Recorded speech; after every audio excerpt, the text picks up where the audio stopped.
The storm came in fast, the kind that makes the world feel smaller, quieter, like it's holding its breath. And that's exactly when I saw her. I was sitting at my desk with a mug of coffee that had already gone cold, half watching the weather radar, half pretending I wasn't worried about the wind rattling the trees outside. The forecast had been calling for this all week, a nor'easter moving down from Canada, winds gusting up to 50 miles per hour, visibility near zero. The kind of storm that makes you grateful for a solid roof and a well-stocked pantry.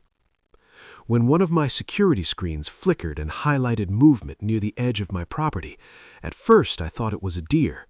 We get them all the time out here. They wander through in the evenings, browse on the lower branches, sometimes bed down near the old stone wall that marks the eastern boundary.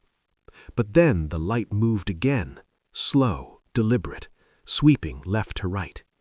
Someone was walking through my land in the middle of a blizzard. I leaned forward, squinted at the screen, and felt that quiet little click in my chest when instinct tells you this isn't random. This wasn't someone lost. This was someone who knew exactly where they were going. The beam of a flashlight cut through the snow and headed straight toward my root cellar. And that's when I knew this night wasn't going to end quietly. Now, before you picture me as some tough guy waiting to confront an intruder, let me be clear. I didn't grab a weapon. I didn't put on boots. I didn't even stand up. I just watched. I've always been like that. Observe first, act later. It served me well over the years, kept me out of trouble more times than I can count. My ex-wife used to say I was too cautious, that I overthought everything. Maybe she was right. But that caution, that tendency to watch and wait, is exactly what saved me that night. My name is Daniel Mercer. I'm 44 years old, live alone, and moved back to this house 3 years ago after my grandfather passed. It's not a mansion, not even particularly impressive by modern standards. What it is, though, is solid. Built in 1962 by my grandfather's own hands, on 5 acres of land, mostly pine trees, a few old outbuildings, and a concrete root cellar he'd built during the height of the Cold War. That cellar, solid as a bunker, ugly as sin, but it worked. 8-inch thick concrete walls, reinforced steel door, ventilation system that still functioned perfectly after 60 decades. My grandfather was a civil engineer, paranoid about nuclear war, meticulous about construction. He built that cellar to last through the apocalypse. The important detail, the one that matters for everything that came after, the land predated the neighborhood around it. That subdivision went up decades later, sometime in the late 80s, early 90s, complete with manicured lawns, matching mailboxes, and of course, an HOA. Mine was the odd parcel out, always had been. Legally, outside their jurisdiction. On paper, clear as day. In practice, that had turned into a problem. The woman walking toward my cellar that night knew all of that. Her name was Evelyn Cross, president of the Ridgewood Pines Homeowners Association. She'd held that position for 6 years and treated it less like volunteer work and more like a throne she'd inherited by divine right. She had tried everything to pull my property under her control. Letters, fines, lawyers, public shaming at community meetings I never attended. Every time I responded the same way, calmly, in writing, with documents attached proving my property's independent status, and every time she lost. What I didn't know yet, watching that little figure move through the snow on my monitor, was that she had finally decided rules didn't matter anymore. Only winning did. The camera timestamp read 6:18 p.m. Wind gusts were registering over 40 miles per hour on my weather station. Visibility was barely 50 feet. I could see that from the exterior cameras, where the floodlights created these strange cones of swirling white that disappeared into nothing just beyond the edge of the property. She was bundled up, hood pulled low, shoulders hunched against the wind, moving like someone who didn't want to be seen but absolutely wanted to be there. There's a difference, you know, between someone who's sneaking and someone who's determined. She was the latter. She stopped at the cellar door, set down a small backpack and knelt.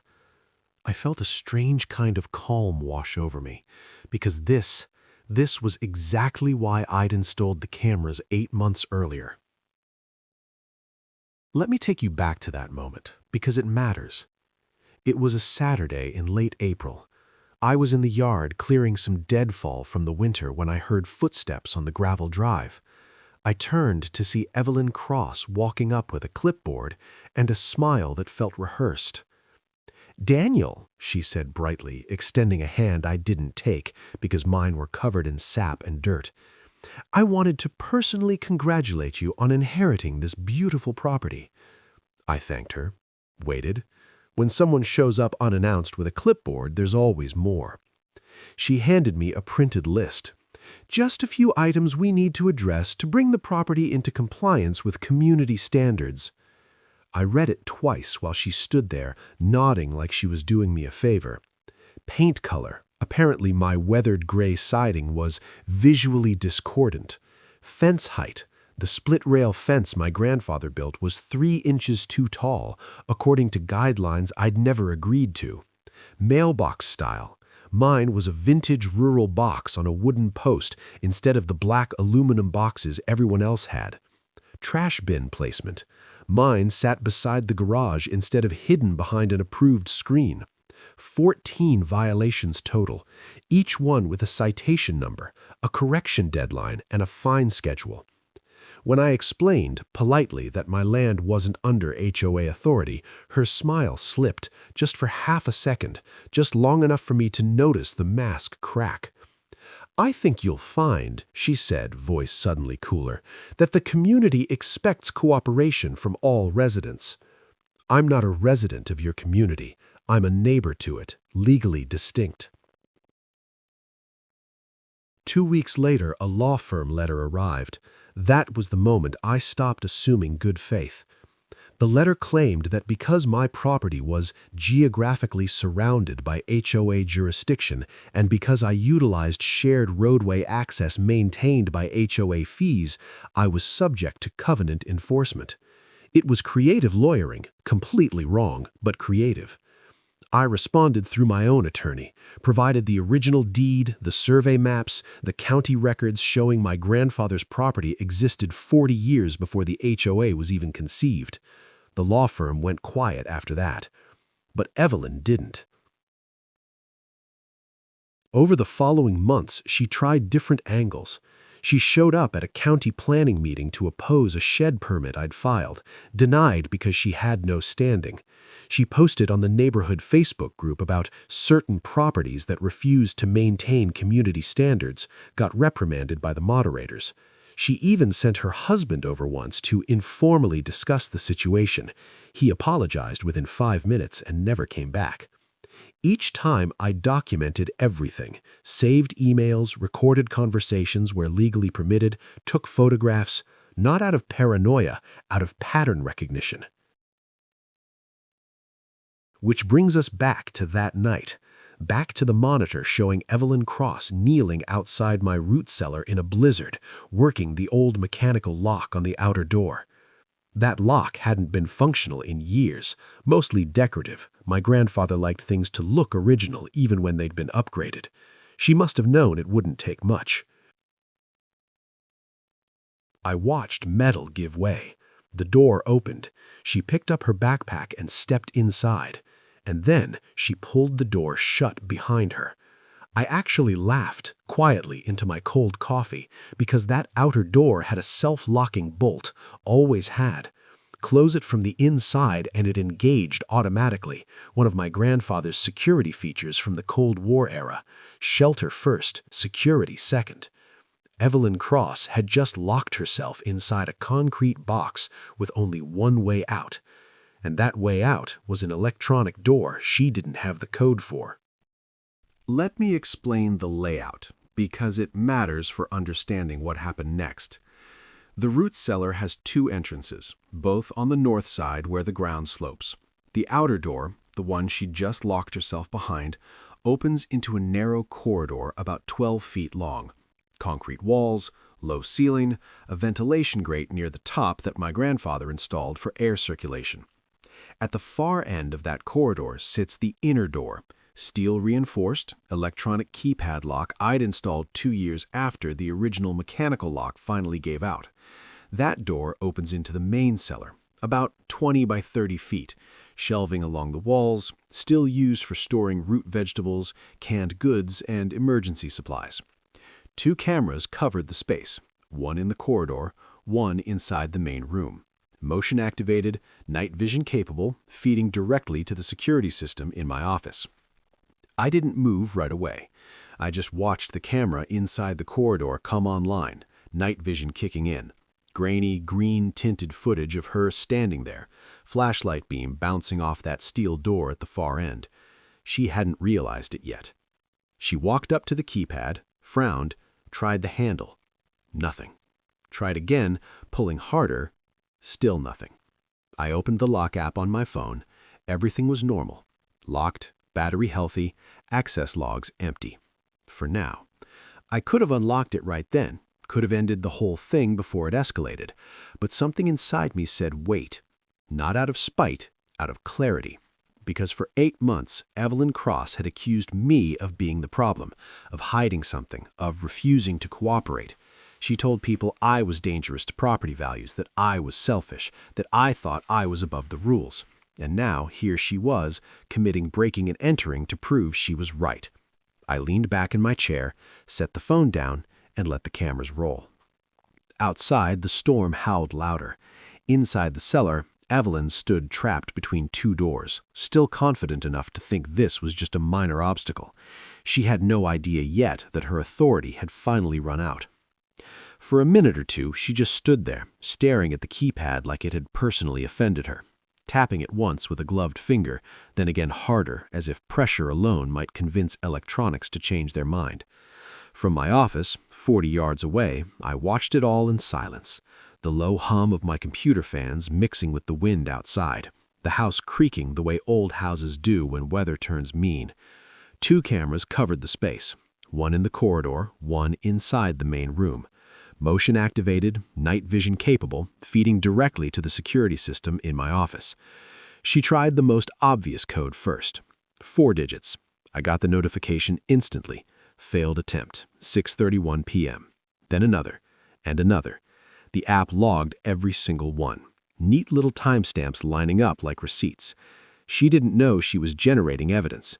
I remember thinking, not without a little dark humor, that she was still behaving like an HOA president even now, punching in numbers the way she'd issued fines, assuming persistence was authority. Inside the cellar, her posture shifted, the confidence drained out in stages. First confusion, why isn't this working? Then irritation, this is ridiculous. Then something closer to worry, wait, am I actually stuck? She stepped back, shined her flashlight around the narrow concrete corridor, took in the rough walls, the ceiling vents, the lack of any other exit. That's when she tried the outer door. She pulled. Nothing happened. Pulled again, harder, bracing her foot against the wall and yanking with both hands. Nothing. I watched her freeze, just for a second. That was the moment it hit her, that this wasn't just inconvenient, that this wasn't just a malfunctioning lock. That was the moment she realized she might be stuck. I took a slow breath and finally picked up my phone, not to unlock anything, but to open my notes app, a habit from years of research work. Time, observation, behavior, no assumptions.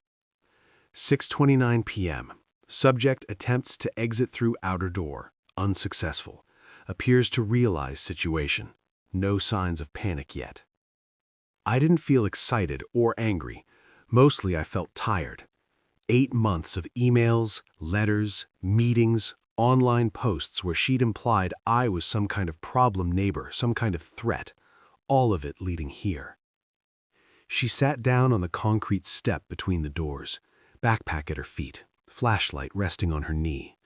Snow blew in, faint white streaks through the ventilation grate, melting almost instantly when it touched the floor. The cellar stayed cold but stable, around 50 degrees, uncomfortable but safe. That mattered. I wasn't interested in hurting her. I was interested in ending this. I scrolled through my contacts. Sheriff's non-emergency line, my attorney. I didn't tap either one yet, not because I was hesitating, because I wanted this clean. She stood again, tried the keypad once more. I watched the app log it, then another. One of them made me shake my head, the year the HOA was founded. Even now, she couldn't separate herself from that identity. After the 5th failed attempt, the system locked her out completely. 10-minute cooldown period, red warning light flashing on the keypad. That's when she started pacing. Her movements got sharper, faster. She muttered something I couldn't hear through the camera, no audio on that feed.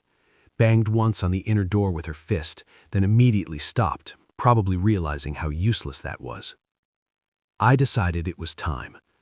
3 months earlier, I'd installed a small intercom speaker down there. Originally for safety, if I ever slipped or got hurt while working alone, I could call out. Simple system. Push-to-talk button on my end, speaker on theirs. I'd never used it.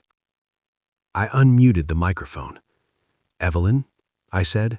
Calm, steady, like I was calling to someone in the next room. She spun so fast she almost dropped the flashlight. "What the hell is this?" she shouted, voice echoing off the concrete. "Open the door, now!" I let a few seconds pass, let her breathe. "I've been watching you since you stepped onto my property. I have video of you breaking the outer lock. I have logs of every code you just tried, and I'm calling the sheriff." Her face twisted instantly, anger first.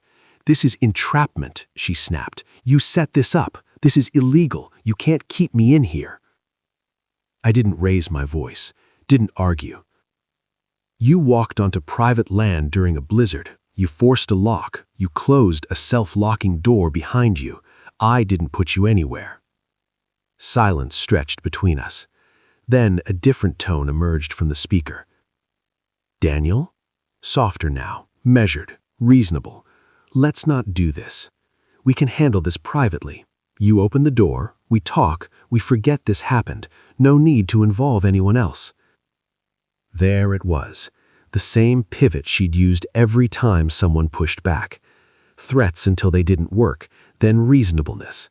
The appearance of compromise while conceding nothing. "No," I said. "We're done talking." She swore, loud, then accused me of trying to ruin her, of being vindictive, of enjoying this, of being exactly the kind of person she'd always known I was. I muted the intercom, not because I couldn't hear it, because nothing she said mattered anymore. The situation had crossed out of opinion into record. I called the sheriff, told the dispatcher exactly what had happened. No drama, no embellishment, just facts. Someone has broken into a secured structure on my property and is currently unable to exit. No injuries. I have video evidence. I'm requesting an officer to document the situation before I release them. The dispatcher was professional, efficient, asked if the person was in danger. I said no. Asked if I could maintain the situation. I said yes. Response time would be long. Weather was bad. Roads were worse. They had multiple calls backed up. I told her I understood. I leaned back and waited. On the monitor, Evelyn sat down again, arms wrapped around herself, breath fogging the air. The flashlight dimmed slowly, battery dying. I felt a flicker of something then. Not satisfaction, not guilt, just the weight of finality. There was no version of this where she walked away and pretended nothing happened. While I waited for the deputy to arrive, my mind drifted back through the months that had led to this moment. Not with anger, just with a kind of weary recognition of patterns I should have seen earlier. The first month after I moved back, everything was quiet. I spent my time renovating the interior, replacing old wiring, updating the plumbing my grandfather had installed in the 70s. The property needed work, but it was good work, satisfying, tangible. The neighbors were polite enough at first. A few stopped by to introduce themselves, bring cookies, ask about my plans for the place.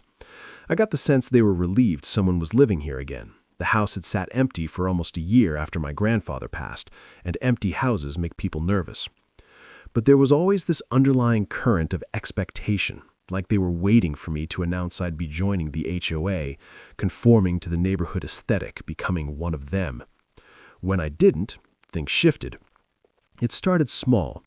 A neighbor mentioned casually that most people pressure washed their driveways in spring.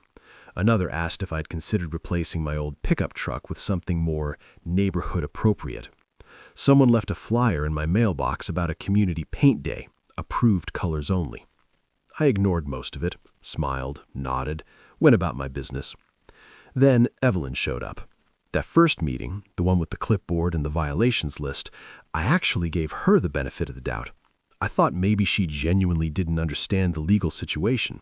Maybe she'd been told by a previous board that all properties in the area were covered and she was just operating on bad information. So I explained it to her, showed her the deed, the survey, the county maps. I thought that would be the end of it. Instead, it was the beginning. 2 days after that meeting, I got an email from the HOA treasurer demanding payment of 3 years of back dues plus late fees. I replied with documentation proving I'd never been a member. Never heard back. A week later, a code enforcement officer from the county showed up to inspect a reported violation of setback requirements for my shed. He measured, checked his records, apologized for wasting my time, and left. Later, I found out Evelyn had filed the complaint. The Facebook posts started around then, never naming me directly, but always clear who she meant. Posts about neighbors who think rules don't apply to them. Posts asking if anyone knew a good lawyer for covenant enforcement issues. Posts with photos of my property taken from the road, asking if this kind of maintenance was acceptable in a community like ours.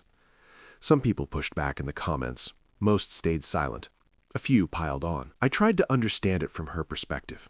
Here was a woman who'd spent 6 years building authority, creating order, enforcing standards. And here I was, living proof that her authority had limits. Every time she looked at my property, shabby but legal, independent but visible, it was a reminder that she wasn't as powerful as she'd believed. For someone whose identity was wrapped up in control, that must have been unbearable. About 4 months in, one of the more reasonable board members, a retired teacher named Margaret, asked if we could meet for coffee. Just talk, off the record. I agreed. Margaret was genuinely trying to find middle ground. She acknowledged my property's legal status, but asked if I'd consider voluntary cooperation with some standards. Maybe paint the trim, upgrade the mailbox, just for community harmony. I told her I appreciated the gesture, but no. Not because I wanted conflict, because voluntary compliance today becomes expected compliance tomorrow, and expected compliance becomes demanded compliance the day after that. If I gave an inch on something I had no legal obligation to do, it would establish a precedent. It would suggest my independence was negotiable. And once that door opened, Evelyn would push through it with everything she had. Margaret understood. She didn't agree, but she understood. The lawyer letter arrived the next week. That's when I installed the cameras, 8 of them, covering every approach to the property, every outbuilding, every entrance. High resolution, motion activated, cloud backup. Not because I thought Evelyn would break in, I honestly didn't expect that. I installed them because I'd learned that people who can't win through legitimate means eventually stop pretending legitimacy matters. I glanced at the clock. 7:03 p.m. The deputy was still at least 20 minutes out. Probably more in this weather. On the monitor, Evelyn had stood again. She was trying her phone. I could see the glow of the screen. No signal down there. The concrete walls were too thick, the location too sheltered. She threw the phone down, not hard enough to break it, but hard enough to show frustration. The storm outside was reaching its peak. Wind gusts were hitting 55 miles per hour, according to my weather station. The power had flickered twice, but held. I had a generator ready if needed, though I doubted it would come to that. Inside, the house was warm. Too warm, really. I'd turned the heat up earlier, that morning instinct to prepare for a storm. Now it felt stifling. I opened a window an inch. Cold air rushed in, sharp and clean. I thought about what I'd tell people when this was over, what I'd say to the neighbors, to my attorney, to anyone who asked why I didn't just open the door. The truth was simple. Because opening that door without consequences would have taught her that boundaries were suggestions, that trespassing was forgivable if your intentions seemed good to you, that rules applied to everyone except people who felt justified in breaking them. I'd watched that pattern play out my whole life. People with a little authority who convinced themselves that authority made them right, who started with rules and ended with righteousness, who couldn't distinguish between leadership and control. The world is full of small tyrants who never face meaningful consequences, who retire with their self-image intact, convinced they were the reasonable ones all along. I didn't want to be the person who enabled that. Not anymore. My grandfather would have understood. He'd fought in Korea, come home to a country that didn't know what to do with veterans, built a life out of discipline and self-reliance. He taught me to keep my word, to stand my ground, to document everything. People remember what they want to remember, he used to say. Paper remembers what actually happened. That root cellar he'd built, the one Evelyn was trapped in now, he'd built it because he understood something fundamental about human nature. When people feel threatened, they look for safety. When they feel powerful, they forget safety exists. The cellar was his hedge against forgetting. At 7:18 p.m., I saw headlights cutting through the snow. The deputy's SUV moved slowly up my drive, careful on the unplowed surface. I grabbed my coat and stepped outside for the first time since the whole thing started. The wind hit me hard. Snow stung my face, already accumulating in my hair, my eyelashes. The deputy's vehicle pulled to a stop about 20 feet from the house, and he climbed out. Young guy, maybe 30, looking exhausted the way people do when they've already had a long night and the weather doesn't care. "Mr. Mercer?" he called over the wind. "That's me." "Deputy Strand, you called about a trespassing situation?" "I did. Subject is secured in an outbuilding. No injuries, no immediate danger. I have video evidence of the initial entry and all subsequent events." He nodded, slow and deliberate. "Let's take a look at that video first." We sat in his vehicle with the engine running, heater blasting. I pulled up the footage on my phone, started from the moment Evelyn appeared on the property line. Deputy Strand watched without comment. When the video showed her forcing the outer lock, his jaw tightened slightly. When it showed her stepping inside and closing the door, he let out a long breath. "She lock herself in?" "Yes, sir. That outer door has a self-engaging bolt, original design from the 60s. "And the inner door?" "Electronic keypad. She tried multiple codes without authorization. The system locked her out after 5 failed attempts." He watched the rest in silence, the timestamp logs of her code attempts, the moment I'd spoken to her through the intercom, her responses, her accusations, her eventual realization that this wasn't going to end the way she wanted. "You know who this is?" he asked. "Evelyn Cross, HOA president for the Ridgewood Pines subdivision." "Yeah, I know her." His tone suggested history. "Had to deal with a property dispute she was involved in last year. She doesn't take no for an answer." "No," I agreed. "She doesn't." He sat quiet for a moment, one hand on the steering wheel, watching snow accumulate on the windshield. "You want to press charges?" "Yes." "No hesitation?" "None." He nodded. "All right, let's go get her." Another patrol vehicle pulled up as we were walking toward the cellar. Deputy Strand raised a hand, backup he'd called for. A female officer climbed out, equally snow-covered, equally tired. "We got a situation?" she asked. "Trespassing, breaking and entering, possibly criminal mischief depending on what the DA wants to pursue," Strand replied. "Subject is secured inside a root cellar. No injuries. Property owner has clear documentation." She glanced at me, then at the cellar entrance, barely visible through the snow. "This is going to be a fun report." An ambulance showed up a minute later. Deputy Strand had called them as a precaution, standard procedure when someone's been confined, even voluntarily through their own actions. The paramedic, an older guy with a gray beard and the calm demeanor of someone who'd seen everything, trudged over. "What are we looking at?" "Adult female, approximately 60 years old, confined in a temperature-controlled space for just under 90 minutes. No injuries reported. We're about to bring her out." "I'll be ready." We gathered at the outer door. Deputy Strand looked at me. "You are sure about this?" Once we open that door and I read her rights, this is official. I'm sure. All right then. I pulled out my phone, opened the lock app. The keypad glowed in the darkness beyond the outer door. Someone had managed to prop it open from the inside, probably with her backpack. I pressed unlock. The sound echoed louder than I expected.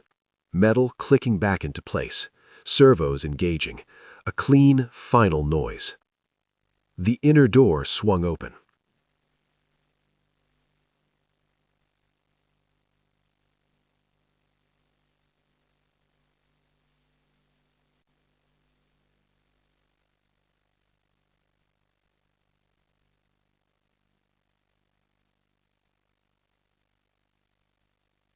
Deputy Strand started reading her rights, the familiar rhythm of it, words I'd heard on TV 1,000 times but never in person.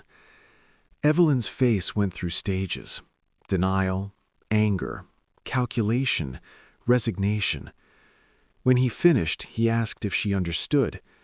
"I want to call my lawyer," she said. "You'll have that opportunity. Right now, I need you to step over to my vehicle." The paramedic did a quick assessment. Blood pressure elevated but not dangerous. Temperature slightly low but nothing concerning. No injuries, no immediate medical needs. "I'm fine," Evelyn kept saying. "I'm perfectly fine. This is all unnecessary." "Standard procedure, ma'am," the paramedic replied patiently. They put her in the back of Deputy Strand's vehicle. No handcuffs, she'd cooperated and the situation didn't warrant it. But the partition was there, the door locks were engaged, and the reality was clear. She was being arrested. I stood on my porch and watched as the vehicles prepared to leave. Deputy Strand approached one last time. "We'll need you to come in tomorrow to make a formal statement. Bring all your video evidence, any documentation of prior incidents.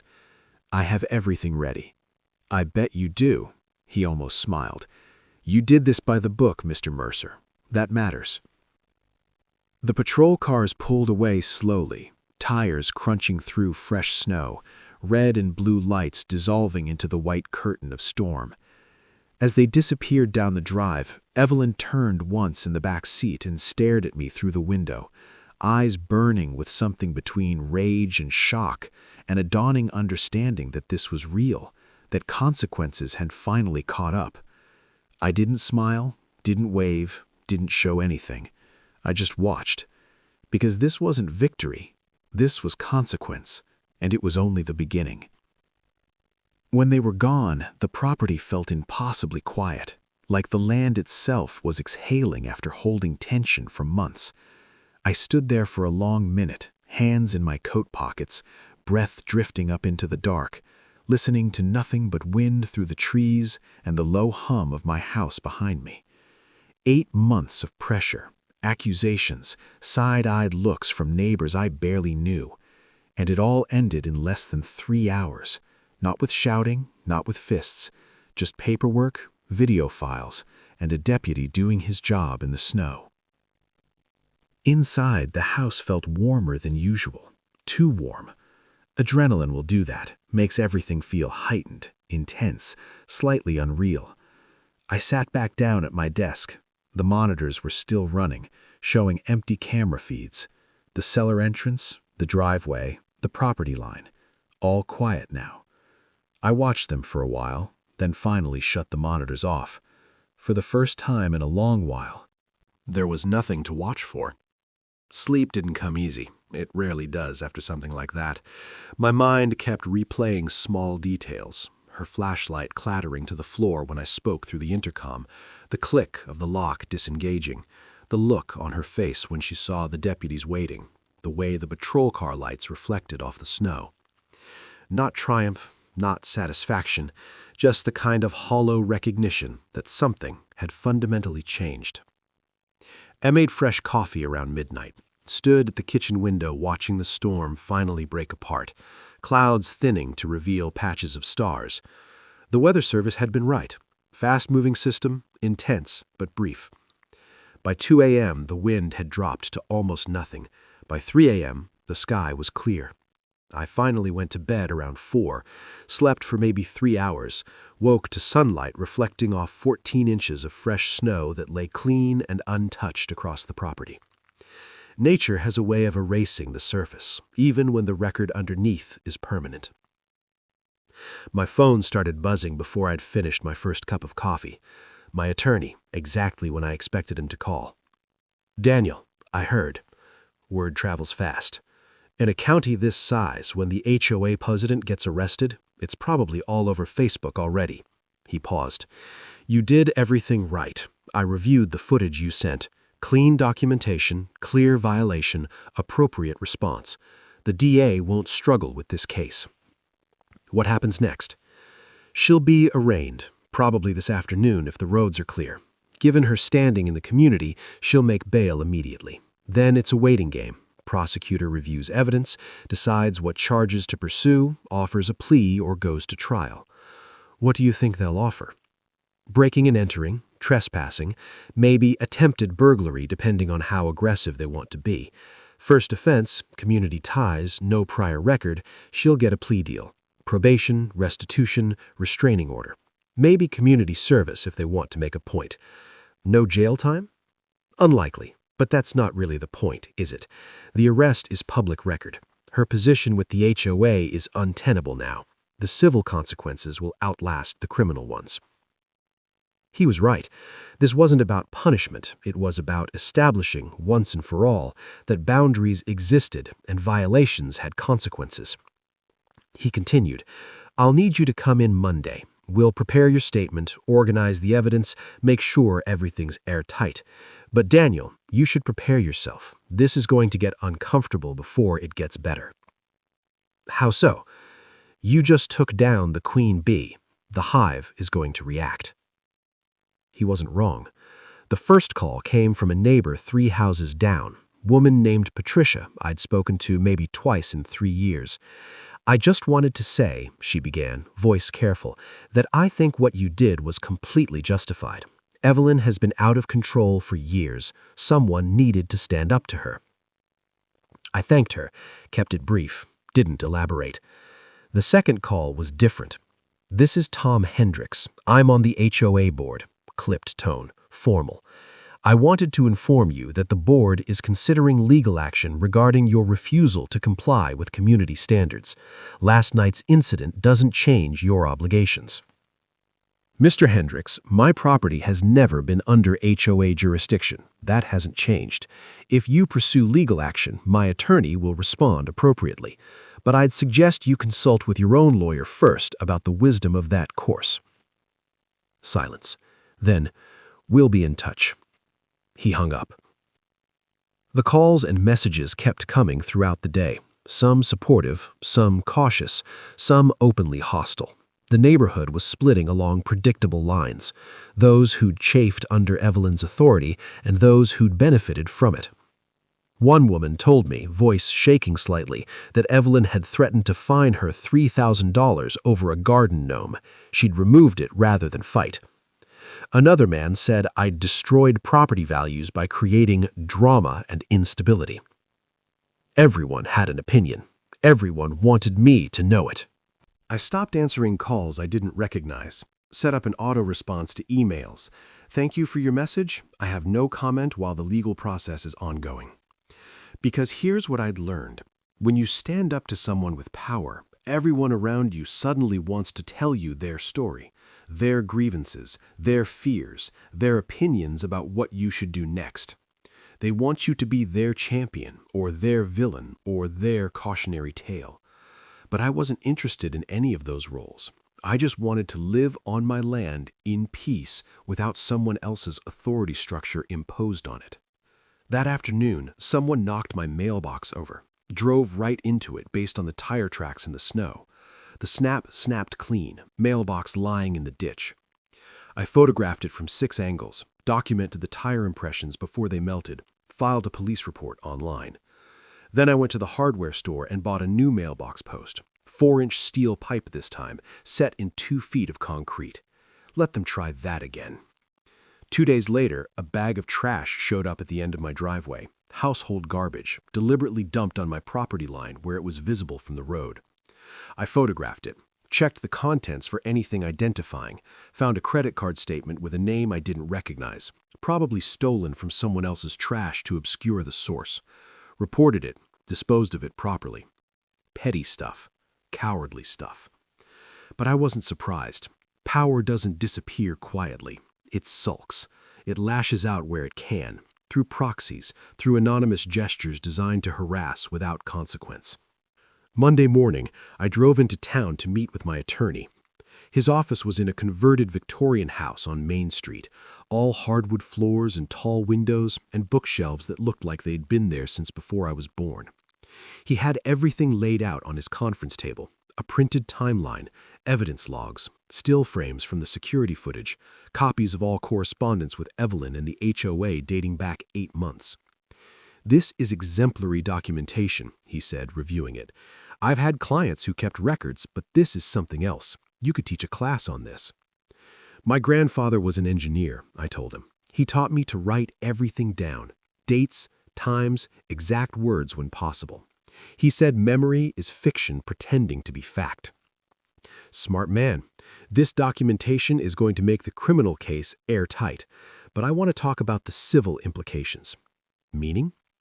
"Meaning the HOA board is going to come after you. Not because they have a case, they don't, but because backing down now would be admitting Evelyn was wrong, and organizations hate that more than they hate losing money on legal fees." I've read the comments on videos like this. I know what people say. Some call it justice, some call it revenge. Some say I went too far, that I should have just unlocked the door and called it a misunderstanding. And I understand that perspective. I really do.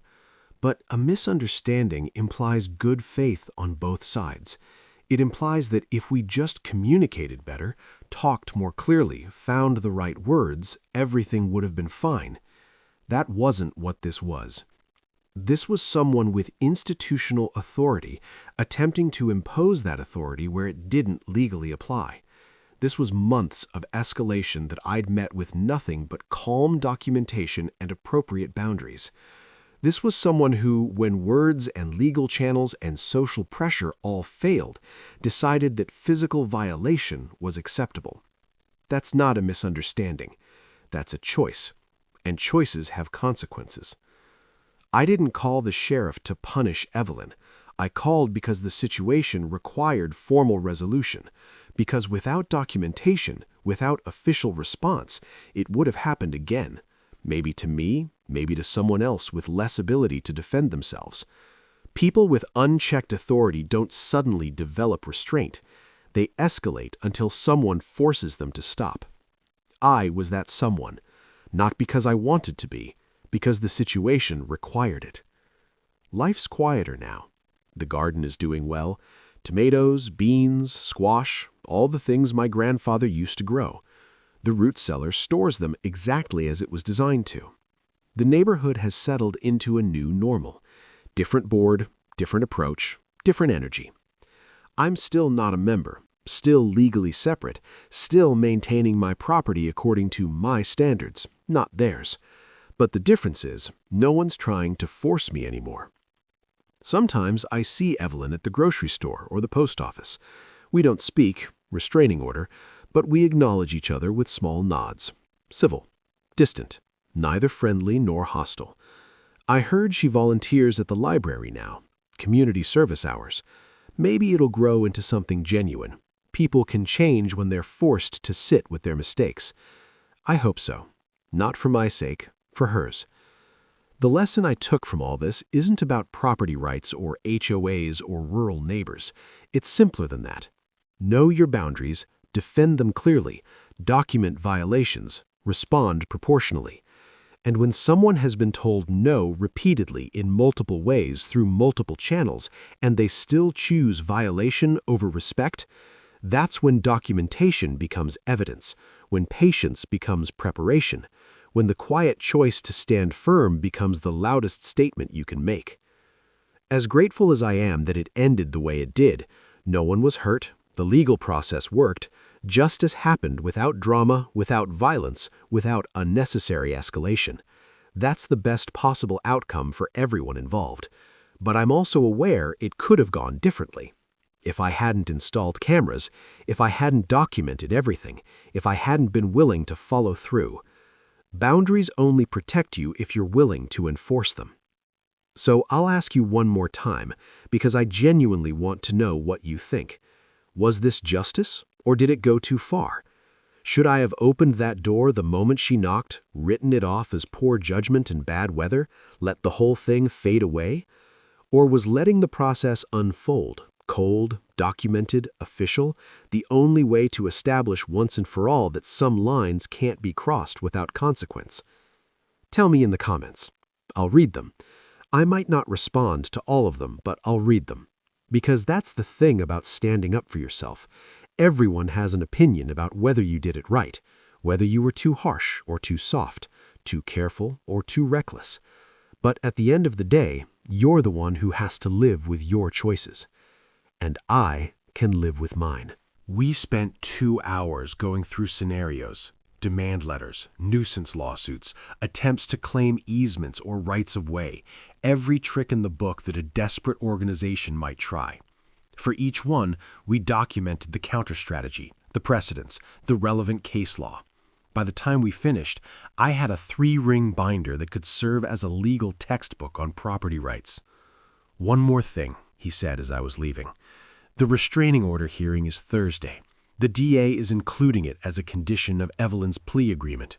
You should attend." Why? Because showing up demonstrates you're taking this seriously, and because she needs to see that you're not backing down. Thursday afternoon, I sat in a county courtroom that smelled like floor polish and old wood and too many anxious people in too small a space. Evelyn sat 3 rows ahead with her attorney, expensive suit, leather briefcase, the kind of lawyer you hire when you're trying to minimize damage rather than establish innocence. She didn't turn around, didn't acknowledge I was there, but her shoulders were tense, her posture rigid. The judge was a woman in her 60s with reading glasses on a chain and a demeanor that suggested she'd been doing this too long to be impressed by anyone. Case number 2026-CR00847, State versus Evelyn Marie Cross. Counselor, how does your client plead? No contest, Your Honor. The judge nodded, unsurprised, read through the charges. Criminal trespass, breaking and entering, attempted burglary downgraded to criminal mischief. Ms. Cross, do you understand that by pleading no contest, you're accepting these charges without admitting guilt, but allowing the court to impose sentence as if you had been found guilty? Yes, Your Honor. Evelyn's voice was smaller than I'd ever heard it. Very well. The court sentences you to 18 months probation, 60 hours of community service, restitution to Mr. Mercer for damages and legal fees in an amount to be determined, and a restraining order prohibiting contact with Mr. Mercer or entry onto his property for a period of 5 years. Do you understand these terms? Yes, Your Honor. I also want to note for the record, this court takes property rights seriously. Regardless of any disputes you believe you have regarding Homeowners Association authority, breaking into someone's property is never an acceptable solution. Do I make myself clear? Yes, Your Honor. When it was over, I walked out of the courthouse into cold January sunshine. Evelyn and her attorney left through a different exit. We never made eye contact. On the courthouse steps, a woman I didn't know approached me. Mid-50s, professional clothes, nervous smile. Mr. Mercer, I'm Janet Kovach. I'm on the HOA board, or I was. I resigned this morning. I waited. I wanted to apologize. I should have stood up to Evelyn years ago. A lot of us should have. We let her turn the association into something it never was supposed to be. I appreciate that, I said, and I meant it. There's going to be an election. New board, new direction. We're going back to the original charter. Voluntary association, advisory role only, no enforcement powers, the way it should have been all along. That sounds like a good change. She hesitated, then, would you consider joining? You've proven you understand property rights and... No, I said, gently but firmly. I appreciate the offer, but I'm not interested in governance. I just want to be left alone." She nodded, understanding. "That's fair. But thank you for drawing the line. A lot of us didn't have the courage." I drove home slowly, windows down despite the cold, letting winter air clear my head. The property looked the same as always. Trees, snow, the old house settling into its foundation the way it had for 60 years. But something felt different. Lighter, maybe, or just quieter in a way that felt earned. The next few weeks were strange. The harassment stopped. Either the restraining order worked as a deterrent, or people lost interest when they realized I wasn't going to engage in a public feud. The new HOA president, a retired engineer named Marcus, stopped by once, asked about erosion control where our properties bordered. We had a perfectly civil conversation, solved the minor issue in 15 minutes, shook hands. This, I thought, is how neighbors are supposed to work. Spring came early that year. By late March, the snow was gone, crocuses pushing up through dead leaves, the pine trees showing fresh growth. I spent a Saturday afternoon in the root cellar, sorting seed containers for the garden I was planning. The concrete walls were cool under my palm.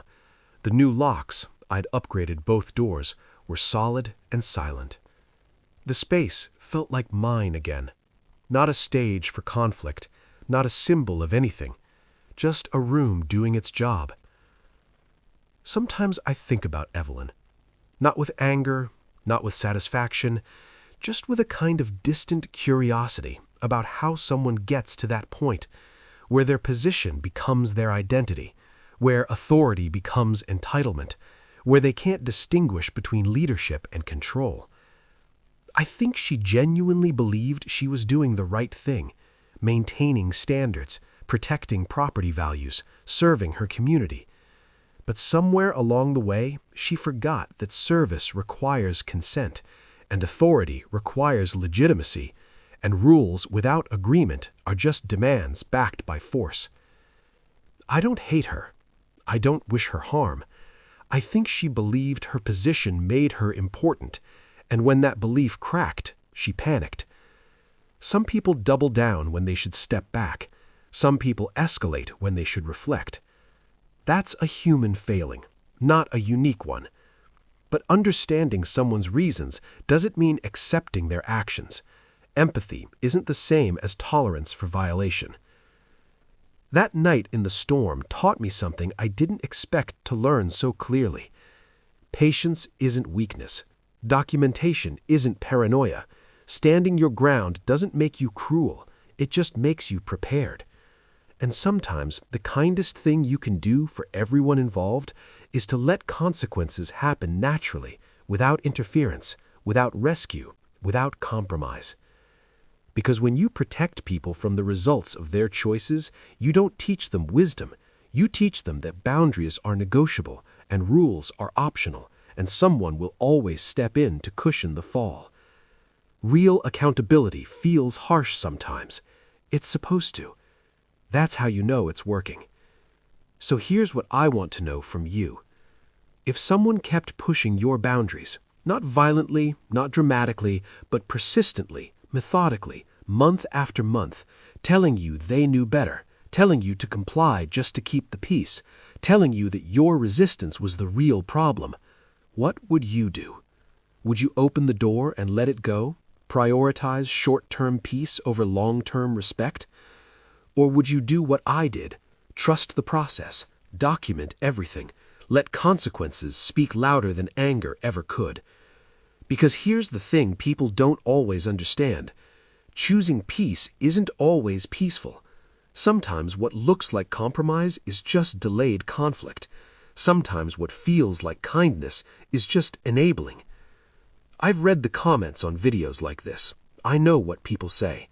Some call it justice. Some call it revenge. Some say I went too far, that I should have just unlocked the door and called it a misunderstanding. And I understand that perspective. I really do. But a misunderstanding implies good faith on both sides.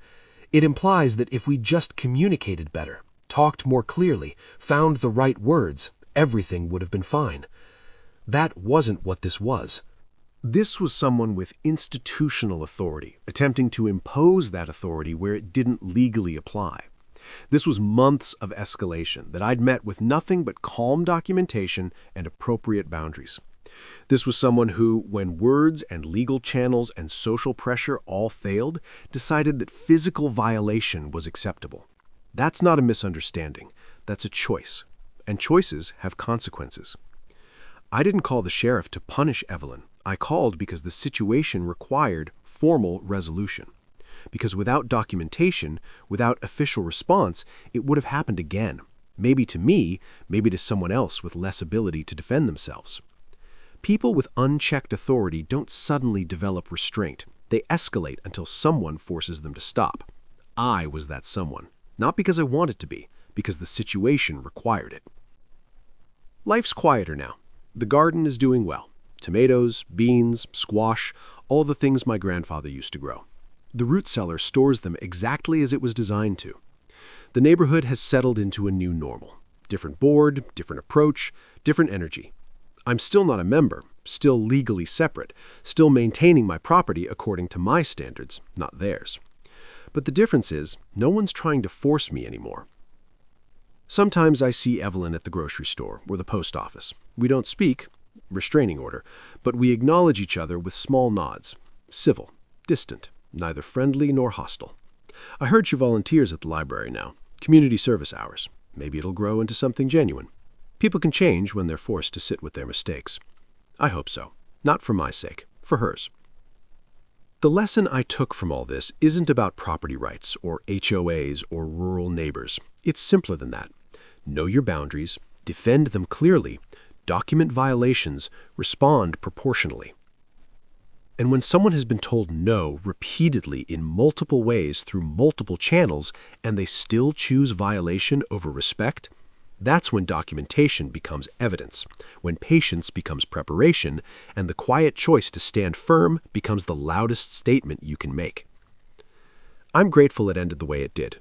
No one was hurt, the legal process worked, justice happened without drama, without violence, without unnecessary escalation. That's the best possible outcome for everyone involved.